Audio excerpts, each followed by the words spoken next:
মুসলমান হিসেবে আমরা কম বেশি সবাই দোয়া করি। এটা অনেকটা স্বভাবজাত বিষয়। তবে দোয়া করার সময় বেশ কয়েকটি বিষয়ের প্রতি গভীরভাবে খেয়াল রাখা দরকার। এগুলোকে আলেমরা দোয়া কবুলের শর্ত বা আদব হিসেবে অভিহিত করেছেন। পবিত্রতা অর্জন। পবিত্রতা অর্জনের পর দোয়া করলে আল্লাহ তাআলা সেই দোয়া কবুল করবেন। বিনয়ের সঙ্গে দোয়া করা। বিনয়ের সঙ্গে দুহাত তুলে দোয়া করা। হযরত আব্দুল্লাহ ইবনে আব্বাস রাদিয়াল্লাহু আনহু থেকে বর্ণিত, হযরত রাসূলুল্লাহ সাল্লাল্লাহু আলাইহি ওয়াসাল্লাম বলেন, আল্লাহ তাআলার নিকট হাত তুলে হাতের তালু সামনে রেখে দোয়া করো, হাত উল্টো করো না। দোয়ার শেষে উত্তোলিত হাত মুখমণ্ডলে বুলিয়ে নাও। আবু দাউদ। মিনতি ভরা কণ্ঠে দোয়া করো। মিনতি ও নম্রতার সঙ্গে দোয়া করলে তা ইবাদত হিসেবে গণ্য হয়। রাসূল সাল্লাল্লাহু আলাইহি ওয়াসাল্লাম বলেছেন, দোয়া সব ইবাদতের মজ্জা ও সারাংশ। দাসত্বের পরিচয় প্রদানই ইবাদতের উদ্দেশ্য। বান্দার নিজের দীনতা ও অক্ষমতা বুঝতে পারা এবং আল্লাহর অসীম ক্ষমতা ও অপার মহিমা উপলব্ধি করার মধ্যেই দাসত্বের প্রকাশ ঘটে। দোয়ার মাধ্যমে এ দুটি বিষয়ের পরিচয় পাওয়া যায়, অর্থাৎ নিজের অক্ষমতা ও অসহায়ত্ব এবং আল্লাহর অপ্রতিহত ক্ষমতা, অপার মহিমা ও প্রতাপ অন্তরে স্থান পাওয়া আবশ্যক। দীনতা ও নম্রতা দোয়ার মধ্যে যত অধিক হবে ততই মঙ্গল। দুহাত তুলে দোয়া করা। বিনয়, নম্রতা ও দাসত্ব প্রকাশ করার জন্য দোয়ার সময় দু হাতের তালু আসমানের দিকে রাখতে হবে এবং হাত সম্পূর্ণ সম্প্রসারিত করে দু হাতের মধ্যে 2/1 আঙ্গুল পরিমাণ ফাঁকা রাখতে হবে। হাত কচলানো, রশি পাকানোর মতো হাতের তালু ঘষাঘষি করা দোয়ার আদবের খেলাপ। মনে রাখবেন, আপনি শাহেনশাহের দরবারে হাত তুলেছেন, তাই এখানে কোনো ধরনের অমনোযোগিতা কাম্য নয়। এছাড়া দোয়া শেষে দুহাত তুলে দোয়া করে দোয়া শেষে হাত দুটি মুখমণ্ডলে মুছে নিবে। হাদিস শরীফে বর্ণিত আছে, যে হাত আল্লাহর দরবারে উত্তোলিত হয় তা একেবারে শূন্য অবস্থায় ফিরিয়ে দিতে তিনি লজ্জাবোধ করেন। আল্লাহর প্রশংসা ও দরুদ শরীফ সহ দোয়া করা। আল্লাহর প্রশংসা যেমন আলহামদুলিল্লাহি রাব্বিল আলামিন দোয়ার শুরুতে বলা। এছাড়া ইসমে আজমের সহিত দোয়া করা উত্তম।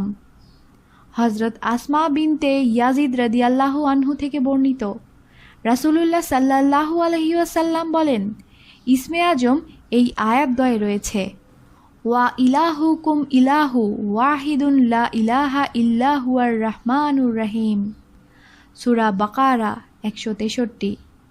আলিফ লাম মিম আল্লাহু লা ইলাহা ইল্লা হুয়াল হাইয়ুল কাইয়ুম। সূরা আল ইমরান 1।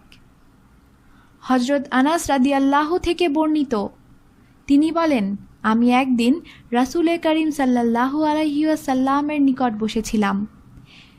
একজন লোক সেখানে নামাজ পড়ছিল।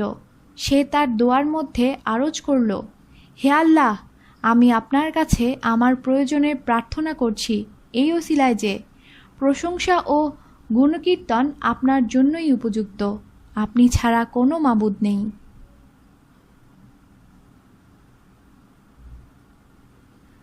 আপনি পরম দয়ালু ও অসীম অনুগ্রহদাতা এবং পৃথিবী ও আকাশমণ্ডলীর স্রষ্টা।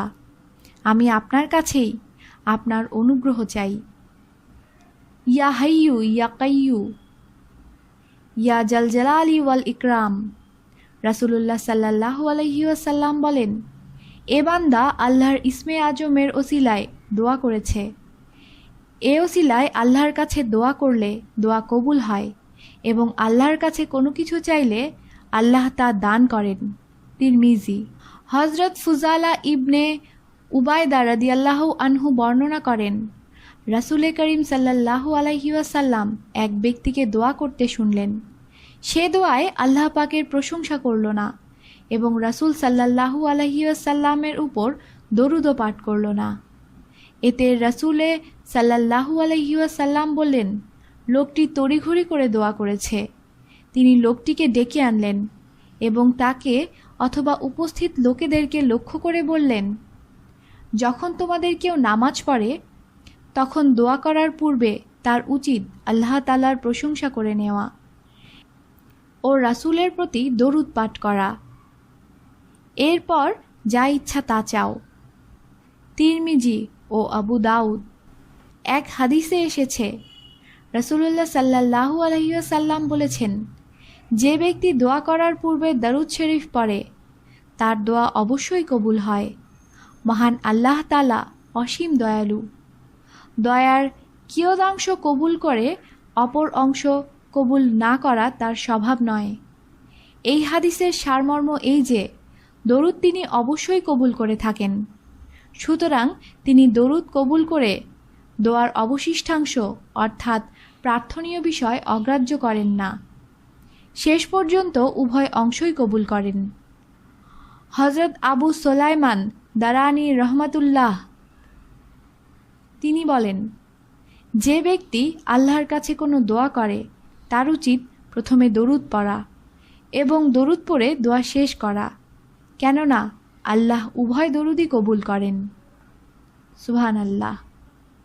আমাদের সাথেই থাকুন আর অবশ্যই সাবস্ক্রাইব করুন।